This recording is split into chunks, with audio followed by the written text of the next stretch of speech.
In the quiet town of Atchison, Kansas, there stands a house that no one truly leaves. Locals call it the Sallie House.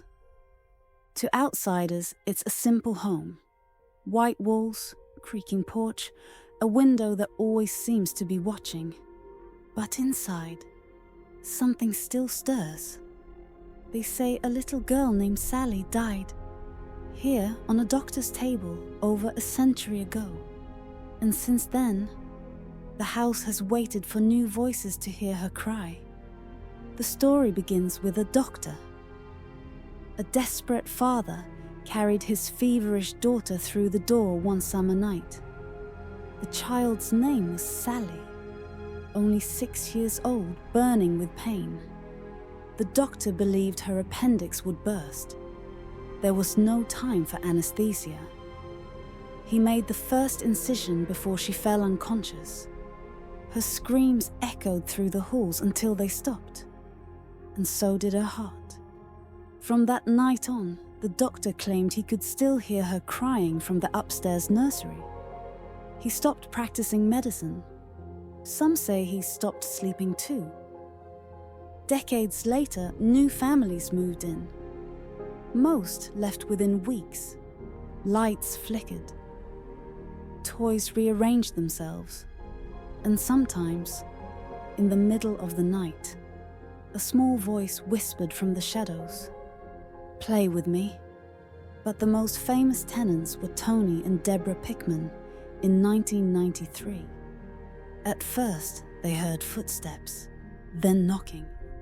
Tony woke with scratches down his arm, 3 long marks that bled through his shirt. Objects flew across rooms.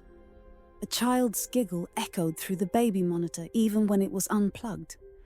When investigators visited, their equipment failed. Cameras froze. Recorders captured a name. Sallie. The nursery upstairs became the heart of the haunting. Visitors reported sudden cold air and the sensation of a hand tugging at their clothes. On the walls, faint childlike drawings appeared overnight. Stick figures, a doctor, a small girl with no mouth.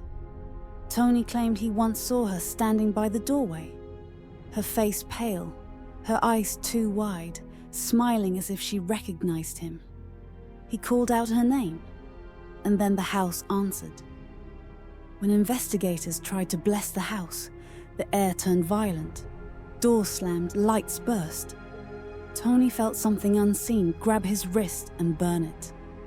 "Don't go," the voice said. No one stayed long after that. The Pickmans left, taking only what they could carry.